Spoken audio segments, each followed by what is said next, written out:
Hello everyone, this is Sangeeta. Welcome back to my channel Green Fingers.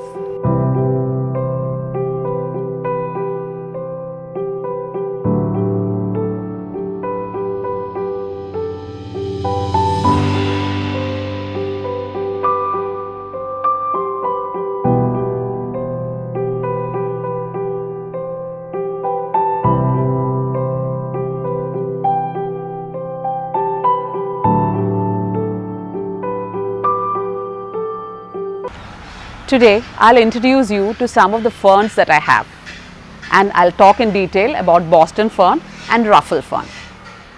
Let's go to the fern collection that I have. The first fern that you see here is a Doryphorus ludens. It is a very difficult plant to take care of. Actually, it is the most difficult fern or a most difficult plant that I have. Watering has to be very careful with. I have to be really careful about watering. If I overwater or if I underwater this plant, the leaf will dry off. The next one is a very common fern. It's commonly known as a maiden hair fern. It's a very easy plant to take care of. You just leave the plant aside and it will take its time and it will grow on its own pace. The next one is the Ruffle fern, and then we have the Boston ferns here. The Ruffle fern and the Boston ferns are the ones that we are going to talk in detail today. But before that, let me introduce you to the other fern that I have, which is a cobra fern. I have just bought this fern a few weeks before. It's a small plant. I have just got it. So, I have just started taking care of it, and next we will go to again a fern that you must all have seen before, which is a bird nest fern. This is a very beautiful plant. It looks amazing when it grows to that kind of a size. This plant is around 6 to 7 years old, but a huge plant in the wilderness in a forest looks amazing. It's one of my favorite plant.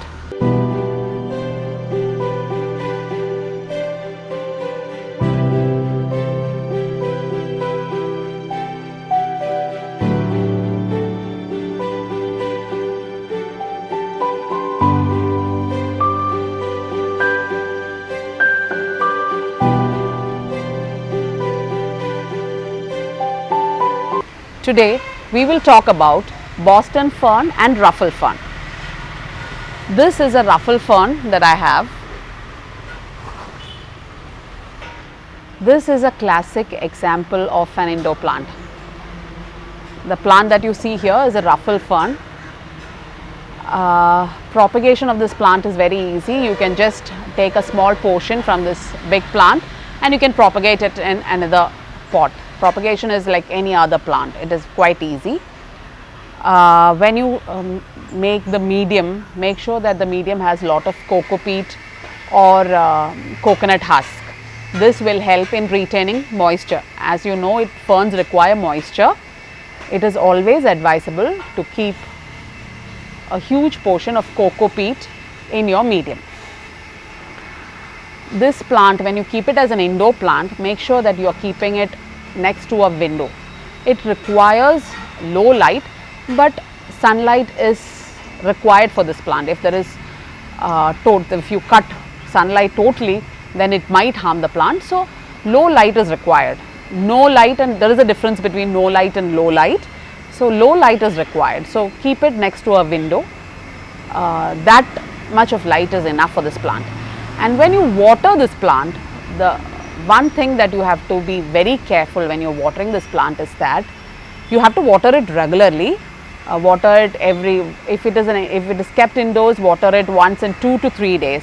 That is enough. But before watering, if you are used to this plant, when you pick up the plant, you will know from the weight. You can make out that whether this has the medium has water content in it. When you feel the plant is very light, that is when you should water it. The other thing is to stick your finger If your finger comes out dirty, that means the water is there. If your finger is dry, if you feel the medium is dry, then you water it. When you water it, what you do is you pour water to the plant and you can mist it. You can use a sprayer to mist this plant. Mist it only once in a week. And one more thing which is advisable is that this pot, what you do is you take a tray, a big tray, fill the tray with water, not a very tall tray, a short tray, fill the bottom with water, put some pebbles on it and keep this plant on top of that. In that way you can reduce, you can actually increase the humidity inside the room. As you all know, ferns doesn't require much of a fertilizer. It takes its own time to grow. You can fertilize it once in like 4 months, or thrice in a year. That is enough. Use a normal fertilizer, the fertilizer that you give to your other green foliages. You can use that same fertilizer. Seaweed solution is also a good fertilizer for all these plants, for ferns especially. They like to be fertilized with seaweed solution. The other most important thing, as I told you, is the sunlight. The sunlight has to be proper. Too much of sunlight can turn these leaves to yellow. Now you can see this has got a green, lush green leaves because the lighting is perfect. When the lighting changes, if it becomes too bright or direct sun falls on the fern, you can see, actually I will show you a fern that I have. This is a Boston fern. Just look at the fern. I just got this a month or 2 months before from a nursery, but this was not kept in proper lighting, and you can make out from the color the fern has turned yellow. Few of the leaves have turned yellow. The new leaves that are coming, they are greener. See, because these are new leaves and these are greener compared to the older leaves which are yellow, because this was kept inside a nursery which was kept very close to the main entrance, and because of that this fern had too much of light, too much of sunlight, and that has harmed this plant. The beauty of these leaves have reduced because of that. The color of the leaves have turned yellow, and this is why this fern should always be kept in a low lit area. If the plant is kept indoor, the problem of too much of sunlight falling on it is not there. But if you are keeping it outdoor, make sure that the light is cut. You can keep it under a tree, or if you have a greenhouse, that is also ideal. Or if you have a huge plant, just keep it under that plant, that will do. Or if you are hanging it somewhere on the balcony or something, then make sure that direct hot sun doesn't fall on the plant. Then, as I told you, when you water the plant, you have to water it regularly.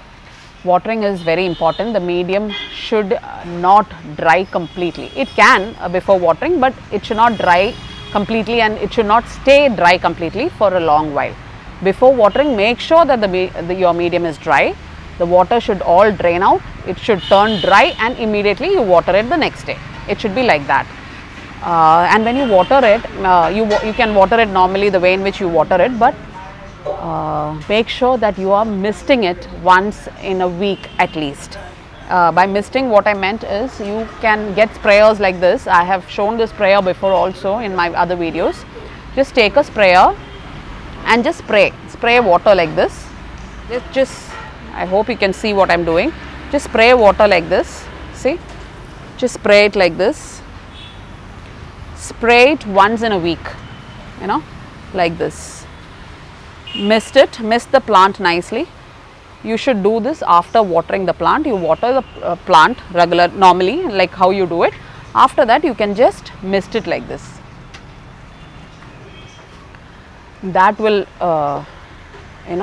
help to retain the humidity also.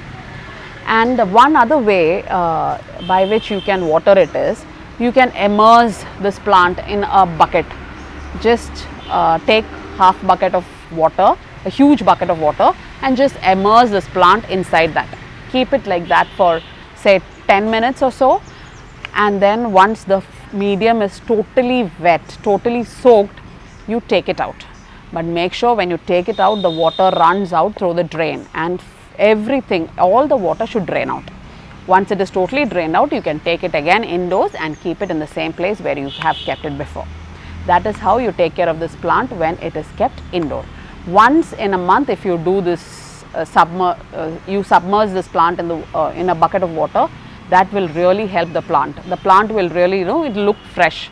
Once you do it, you will realize how, what is the difference that you see in the plant. Because once you keep the plant inside, and if it is winters in your place,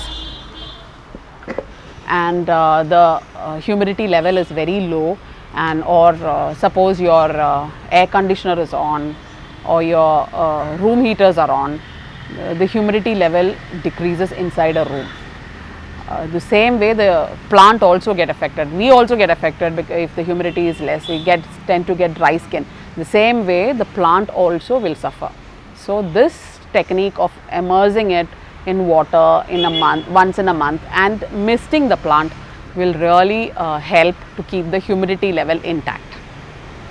And when you talk about the most common problems that these ferns face is mealybug. Mealybug is one thing that you can often see in a plant, in a fern, in a ruffle fern or in a Boston fern. If you see that, treat it immediately with a pesticide. And the other thing that you can do is you can take an old toothbrush and just brush it off. Mealybugs are small insects, white insects that gets stuck to these leaves. Just take a old toothbrush and just wipe it off, just brush it off, and then you spray it with a pesticide, and that you will be good to go. After that, that will be good enough. This is how you take care of your fern. Hope this video was useful, and try keeping this Boston fern as an indoor plant. It is actually a good decorative item in your room. It is, if you keep it, a good plant, a well grown plant, you can keep it as a centerpiece, or you can keep it as a corner in the corner in a living room, or you can hang it. You can use, actually this plant can look very beautiful if you hang it in a in your balcony or in your portico. It will look very nice. I hope this video was helpful to you. If I can have green fingers, you can have them too. Plant something today and prove me right. Bye bye. See you in the next video.